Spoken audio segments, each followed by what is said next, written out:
I didn't cry when he said it. That's the part I want you to remember. I didn't cry. I just put my hand flat on the kitchen doorframe, the way you do when the floor is going to tilt, and you want to be ready for it. Mom, eat in your room tonight, please. My son, David, 46 years old. Standing at the stove in the house, I had cooked Thanksgiving in for 31 years, stirring a pot of gravy with the wooden spoon I'd given his wife the Christmas. She joined the family. He didn't look at me when he said it. He looked at the gravy. Like the gravy was the more complicated thing in the room. Behind him at the dining table, I could hear Elena's voice, my daughter-in-law, telling the guests something about place cards. Her parents were there. Her sister, Marisol. Her brother-in-law, whose name I could never remember because he'd never said more than hello, Mrs. Whitfield to me in 4 years of marriage. Their children, her nieces and nephews. 11 people at the table I had paid for in 1989. 11 place cards. I had not seen mine when I'd walked past. David. I kept my voice even. I brought the pecan pies. I know, Mum, I know. The pies are great. We'll all eat them. It's just Elena's family is here, and there's already so much going on. And you know how Mum can get when she... He stopped himself. How Mum can get. Like I was a condition. Like I was weather. When she has a lot of questions, he finished. So I made you a plate. It's in the warmer. You can take it upstairs. Watch something. Relax. A plate in the warmer. Like I was a dog who'd come inside muddy. I looked at my son. I looked at the wooden spoon in his hand. I looked past him at the back of Elena's head through the doorway, at the way her shoulders were very deliberately not turning around to acknowledge that I was standing there. I thought about all the things I could say. I carried you for 9 months. I paid this mortgage until 2004. I drove 4 hours in the snow to get here. I baked 3 pies from scratch. I am your mother. I didn't say any of it. I said, "All right, David, where's the plate?" He showed me. A plate in the warming drawer, covered in foil, turkey, a spoon of stuffing, some green beans, no cranberry, no rolls, no gravy. A child's dinner, portioned by a man who didn't know what his mother liked to eat. I carried it upstairs to the guest room. My guest room, in the house I had once called home, and I sat on the bed and I set the plate on the little vanity. I didn't lift the foil. I didn't eat. I listened. I listened to them laugh. I listened to Elena's father tell some story that made everyone roar. I listened to a glass clink, a toast, to family. I heard my son's voice say the word, and I heard every other voice at that table rise up to meet his, and not one of them paused to wonder why one chair was empty upstairs. I sat on the bed and I began, very quietly, to count. Not years this time, not dollars. Dinners. I counted every dinner I had cooked in that house, every Sunday roast, every school night meatloaf, every birthday cake iced at midnight because David had forgotten to tell me he'd invited 12 kids, every Thanksgiving, every Christmas, every Easter ham. Every casserole carried 4 hours up the highway after I moved to the condo because I didn't want him to go without. I stopped counting at 400. I had stopped because my throat had started to ache, not because I'd run out of meals. And then I made a decision. Not a loud one, not the kind with slammed doors. The kind with paperwork. I drove home the next morning before anyone else was awake. I left the plate in the warming drawer, the foil still untouched. I left the pecan pies on the counter with a note that said, "Happy Thanksgiving," in my neatest handwriting. I left David's spare key on the kitchen island.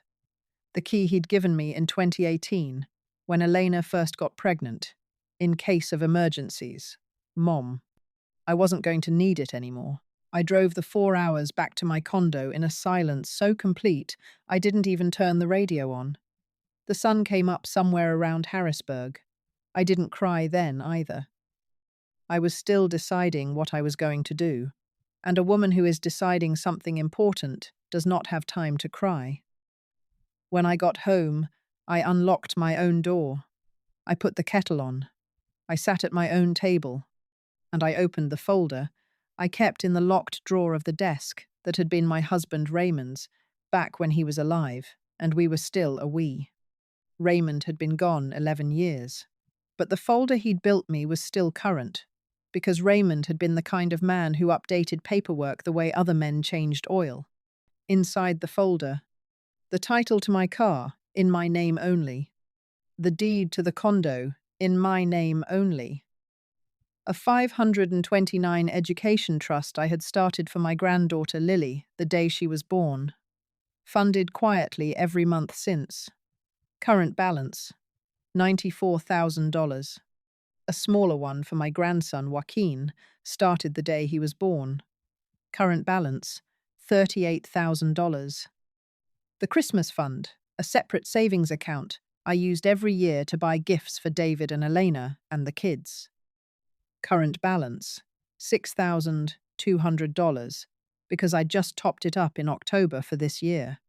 The David Fund, an account I'd kept since my husband died, quietly feeding it $200 a month, earmarked for David in my will. Balance, $71,400. And underneath all of that, a single sheet of paper I had almost forgotten. The loan agreement Raymond had made David and Elena sign in 2016 when we'd helped them buy the house. $38,000 at 4%, payable on demand. David had made 2 payments in 2017. Then he'd stopped. I had never asked. Raymond had died 6 months later, and I had not had the strength to chase my son about money while I was learning how to sleep alone. 8 years of silence. 8 years of compounding. I did the math on the back of an envelope. Just over $51,000. I looked at that number for a long time. Then I looked at the $71,400 in the David Fund, and the $6,200 in the Christmas Fund, and the 529S. And I realized something that I had been too polite to realize for 46 years. My son had an entire financial architecture around him that he did not know existed, built by his father, maintained by me. Scaffolding under his whole adult life, invisible, silent. And last night, he had told me to eat upstairs. I picked up the phone. Her name was Margaret Ojo. She had been Raymond's estate attorney for 20 years. When I called, the receptionist said Miss Ojo was booked for 3 weeks. I told her my name. She put me on hold for 90 seconds. Then Margaret came on the line herself. Grace, what's happened? I need to come in. Everything needs to change. When? Tomorrow. 10 o'clock. Bring everything. I hung up and sat with my tea. I did not feel triumphant. I did not feel angry. I felt the way you feel when you finally put down a suitcase you've been carrying for so long you forgot it was in your hand. Tuesday morning, I dressed carefully. The charcoal wool skirt Raymond had said made me look like I owned a bank. The cream silk blouse, small pearl earrings. When you are about to reorganize a life, you do not dress like someone who has been sent to her room. Margaret's office was on the 18th floor of a building downtown.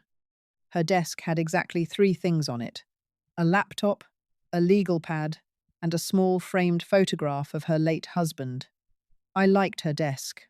It was a desk that had decided things. I laid out the folder one piece at a time. The will, the trust documents, the 529S, the David Fund, the Christmas Fund, the loan agreement. Then I told her about Thanksgiving. Margaret did not interrupt. Margaret did not sigh sympathetically. Margaret wrote 2 words on her legal pad and underlined them. I saw it across the desk. Eat upstairs. When I was finished, she looked up. Grace, what do you want to do? I want to do everything I should have done the first time. He let his wife serve me last at Christmas. But I didn't know it was the first time, because I thought it was an accident. Tell me what everything looks like. I took a breath.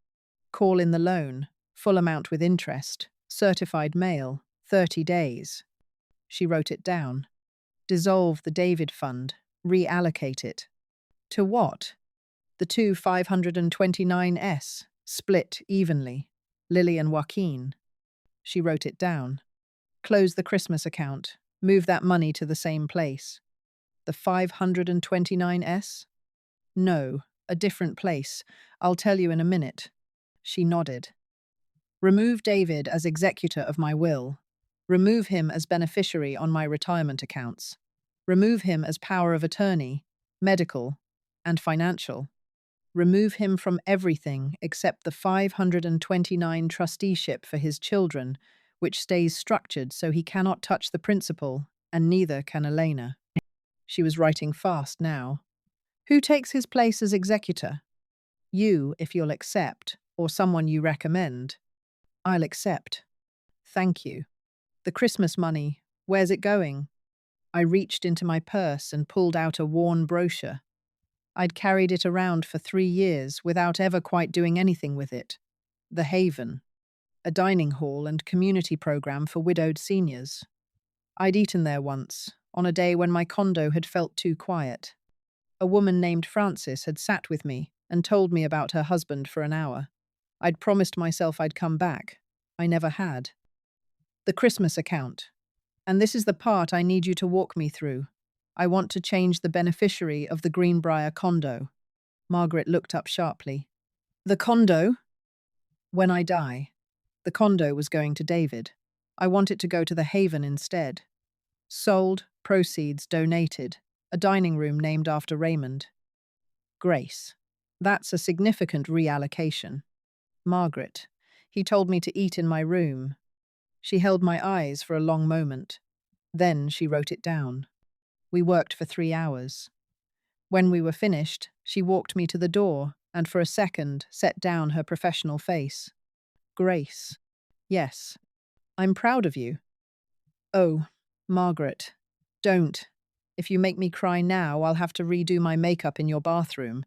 She laughed. I laughed.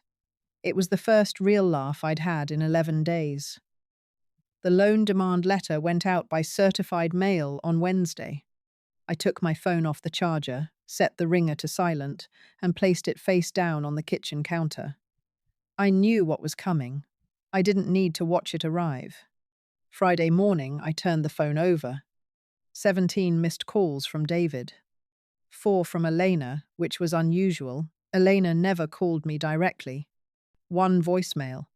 I played it on speaker while I made toast.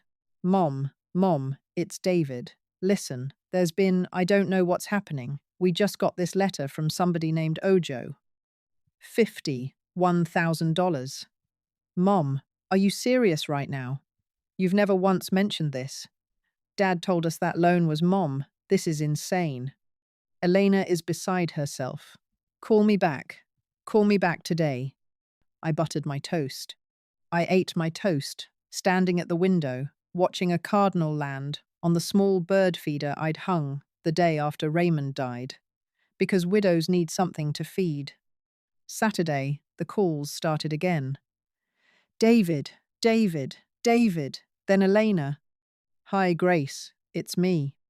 Listen, I don't know what David did or said at Thanksgiving, and I'm sure we can clear up whatever this is. But threatening us with a legal letter over something like this? It's a really sad look. Please call him. He's devastated. The kids are asking questions. Let's not do this. The kids are asking questions. 3 months earlier, Lily had asked me on FaceTime why I never came over for dinner anymore. I had said, "Oh, honey, Grandma's busy." I had not told her the truth, which was that her mother had stopped inviting me 4 months before that, after I'd made the mistake of correcting Elena about which fork she'd given Lily at a restaurant. Now the children were asking questions. Now it was urgent. I deleted the voicemail. Sunday, the doorbell rang. I looked through the peephole. David alone, no jacket, in the hoodie he wore around the house, which meant he had driven 4 hours in a hoodie. His hair was uncombed. He had not shaved. I did not open the door. "Mum, your car's in the lot. I know you're home." I stood on my side of the door. "Mum, whatever happened, whatever Eleanor said, and I know she can be, I know there's things. I know. But this letter, Mum, please. Just open the door." I thought about the plate in the warming drawer, the pies on the counter, the note in my neatest handwriting. I thought about Raymond sitting at his desk in 2016, saying, "Grace, he has to sign it. I love him, but he has to sign it, because otherwise we're training him that we don't exist." I did not open the door. David stood on the other side for a long time. Then I heard a small sound. I hadn't heard from him since he was 12, the year his father had caught him in a real lie and sent him to his room to think about it. It was the sound of a grown man realizing that, this time, nobody was coming down to get him. He left. I made tea. On Monday, I called the Haven. The woman who answered was named Beatrice. When I told her I was considering making a significant gift, she said, "Oh, honey, don't be one of those callers who wants to be thanked before you've even written a check. Come have lunch. It's Pot Roast Tuesday." I laughed out loud in my own kitchen. I had not been spoken to like that by a stranger in years. I went to lunch. The Haven was a converted old-school building in a neighborhood I had never once driven through in 30 years of living, 2 miles away. Beatrice met me at the door in a cardigan that had obviously survived a grandchild. The dining hall held maybe 60 people, widows, widowers, a few couples who came together because the company was better than their own kitchens. Frances, the woman who had once told me about her husband, was there.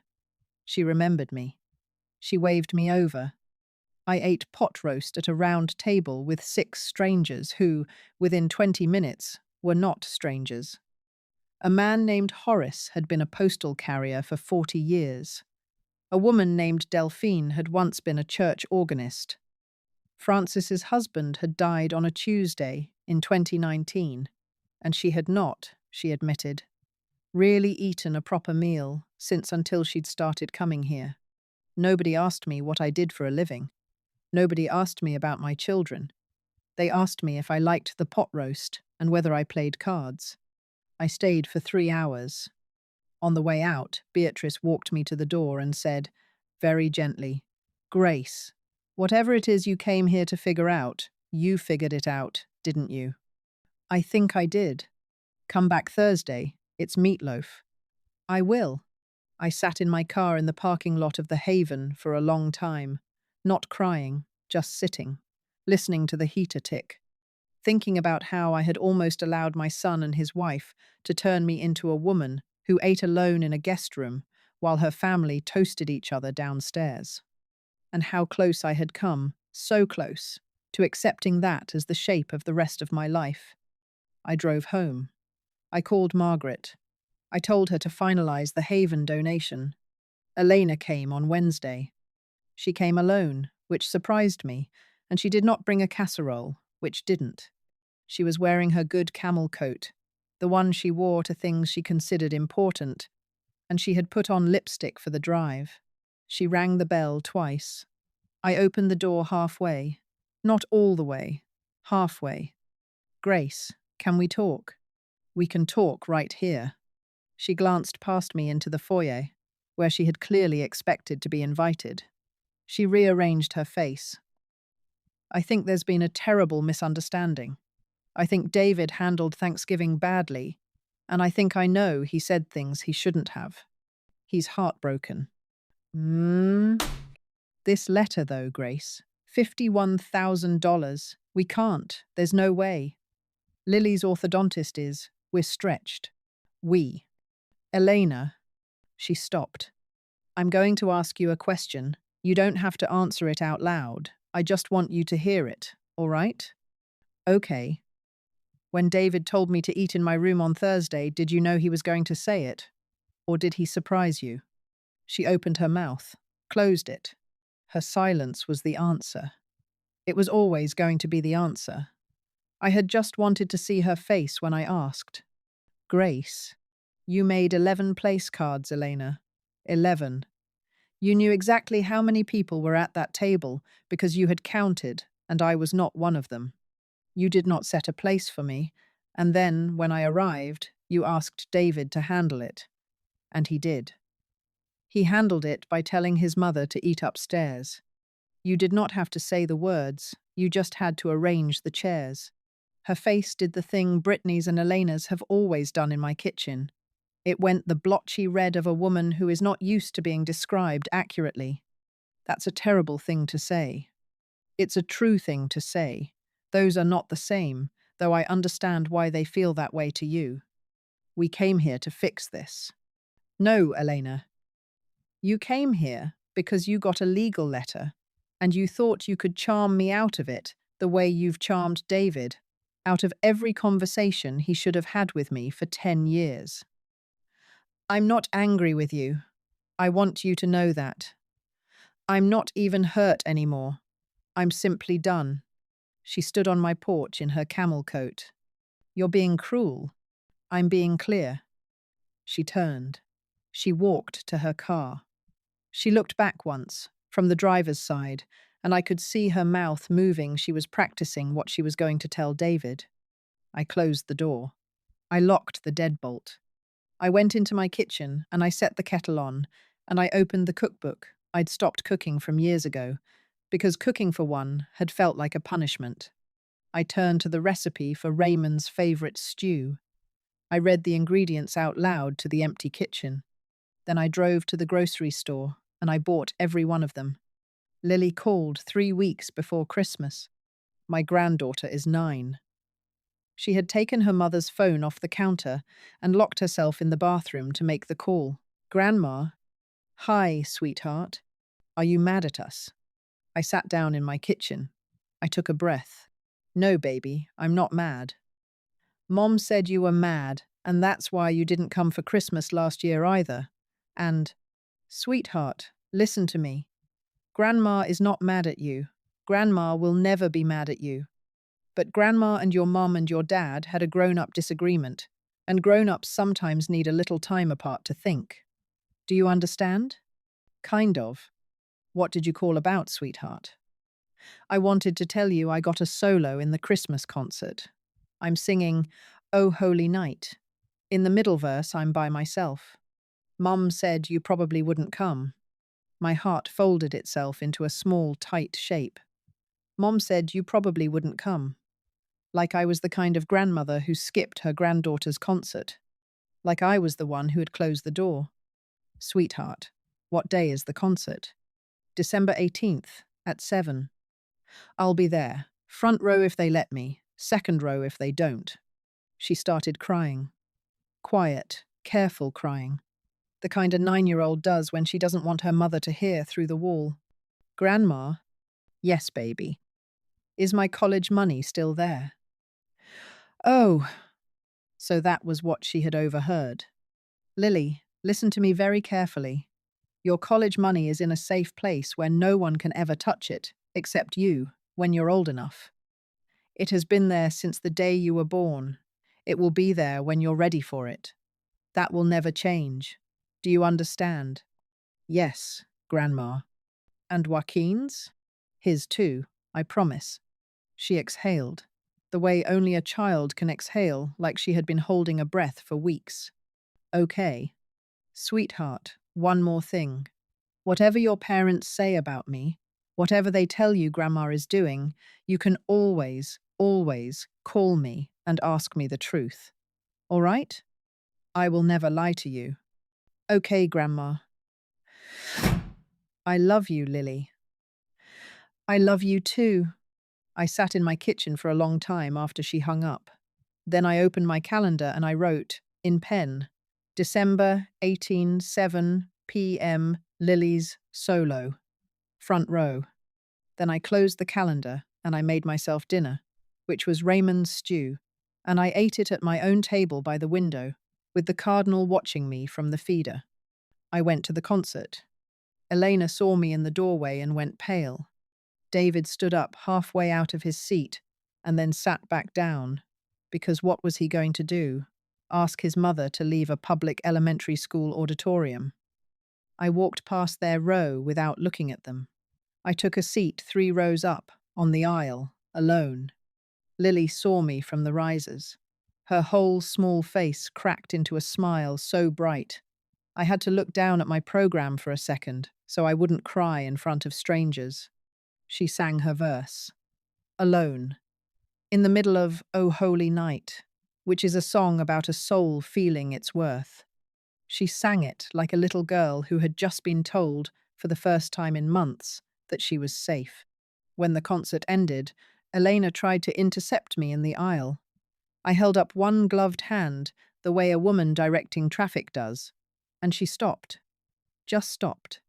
I walked past her, and I knelt down at the edge of the stage, and I opened my arms, and Lily jumped off the risers and into them, and I held her for long enough that the auditorium lights came up around us. Over her shoulder, I looked at my son.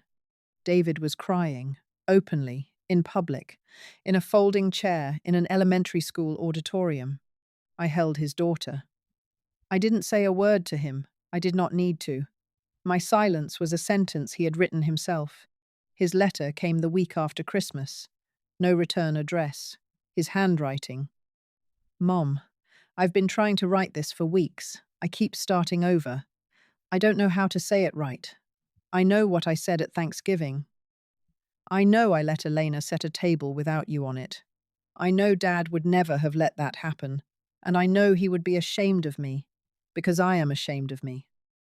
I'm not writing to ask you to undo anything. I'm not going to mention the loan. I am writing because I watched you hold my daughter after her solo, and I understood, for the first time in a long time, that my mother is a person and not a resource. I don't know how to be better yet.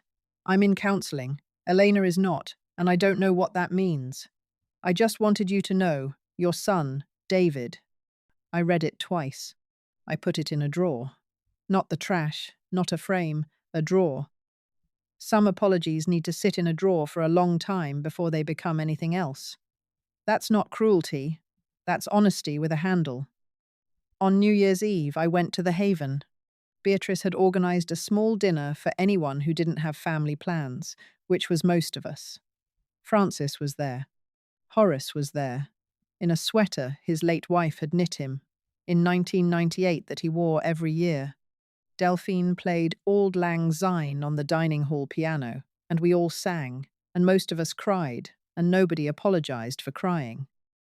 At midnight, I stood with a plastic cup of sparkling cider in my hand, and I thought about the plate in the warming drawer. I thought about a woman.